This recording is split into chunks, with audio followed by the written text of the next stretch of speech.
Atom orbitallari men uchun uzoq vaqt davomida chalkash va biroz salbiy mavzu bo'lib kelgan. Bir tomondan soddalashtirilgan chizmalarda ular juda quvnoq ko'rinadi, ammo shunchalik har xil va noaniqki, aslida ular atomning yadrosi va elektronlari bor degan umumiy tushunchadan nariga o'tmaydi. Ba'zi odamlar bu kartonchadek chizmalarni biroz kvantga o'xshashroq yoki tasodifiyroq qilishga harakat qilishadi. Bu biroz yaxshiroq, albatta, ammo baribir bu faqat atom degani shunaqa narsa degan taxminiy chizmalar xolos. Boshqa tomondan esa atom orbitallari ko'pincha xira bulutlar, shaharlarga o'xshash shakllar yoki rangli donut halqa tarzida tasvirlanadi. Bu chizmalar albatta texnik jihatdan ancha to'g'ri yoki ilmiy ma'lumotga yaqinroq, ammo ularning birortasi menga aslida nima sodir bo'layotganini anglatib bera olmaydi. Masalan, shu xiralashgan shakllarning elektron bilan aloqasi nimada? Elektron ichidami, tashqarisidami? Nima uchun ba'zi orbitallarda bo'rtib chiqqan shakllar bor, ba'zilarida esa donutga o'xshash halqa bor va ularning ba'zilarini nega rang-barang? Men atomning qanday ko'rinishini bilmoqchiman va bu tasvir atomlarning haqiqiy fizik holatiga mos bo'lishini xohlayman. Chunki atomlar real narsalar. Xuddi quyosh tizimini chizganda biz ularni mutlaqo nisbatsiz, ammo haqiqiy g'oyani ifodalovchi tarzda ko'rsatamiz-ku. Sayyoralar quyosh atrofida taxminan bir tekislikda aylanadi. Ayrimlari yaqinroq, ayrimlari esa uzoqroq. Va agar animatsiya qilsak, yaqinroq sayyoralar tezroq aylanishini ham ko'ramiz. Bu yaxshi rasm. Men shunday yaxshi rasmni atomlar uchun ham xohlayman.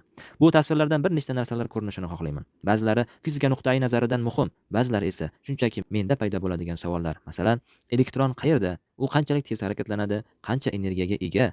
Bu rasm boshqa atomlarga nisbatan qanchalik katta yoki kichik? Albatta, kvant mexanikasidagi to'lqin zarracha tabiatiga ko'ra elektronning aniq joylashuvi kabi ba'zi tushunchalarni biz odatiy hayotdagi kabi tasavvur qila olmaymiz. Lekin bu to'lqin zarracha dualizmini shunday tasavvur qilsa bo'ladi. To'lqin funksiyasini suv deb, elektronni esa shu suvdagi chang zarrachasi deb o'ylang. Zarracha suv qayerga oqsa, o'sha tomonga harakatlanadi. Suv esa o'zini boshqaruvchi tenglamalarga bo'ysunadi. Agar shu matematikani atom orbitallariga qo'llasak va uni 3D tasvirlasak, mana natija. Chiroyli, to'g'rimi? Yana biri va yana biri va yana biri. Men bir nechta shunday tasvirlar tayyorladim. Ularning barchasi ajoyib, ko'zni quvontiradi. Qarang, vodorod atomi yer holati, ground state naqadar yoqimli, ustma-ust holatlar esa naqadar ulug'vor. Ularda shunchalik ko'p tuzilish va naqshlar borki, men ularni tomosha qilishdan to'ymayman. Ularning ichida nimadir aylanayotgandek ko'rinadi va bu haqiqatda ham orbital degan so'zga mos keladi. Ammo aniqlik kiritish kerak. Bu nuqtalar har xil elektronlar emas, butun to'plam bitta elektronning to'lqin funksiyasidir. Har bir nuqta esa elektronning bo'lishi mumkin bo'lgan joyini ko'rsatadi. Nuqtalar zichroq joyda elektron o'sha yerda bo'lishi ehtimoli yuqori. Katta orbitallar yuqori energiyali, chunki elektron energiyasi ko'p bo'lsa, u yadroning uzoqroq atrofida bo'ladi. Nuqtalarning harakati esa to'lqin funksiyasining oqimini ko'rsatadi.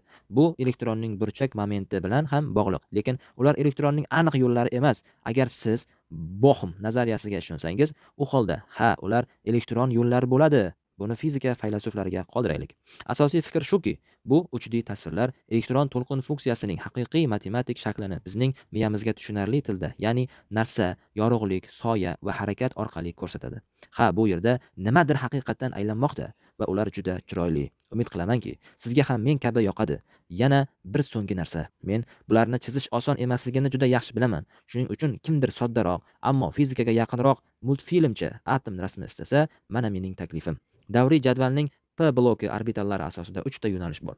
Biri bir tomonga aylansa, biri qarama-qarshi tomonga. Uchinchisi esa shu darajada lekin perpendikulyar yo'nalishda. Qaysi biri ekanini aniq bila olmaymiz. Shuning uchun o'rta orbitalda nuqtalar harakatsiz yonida esa chiziqcha va so'roq belgisi bor. Har bir orbitaga bitta elektron yoki 2 elektron, biri spin up, biri spin down joylashtirishingiz mumkin.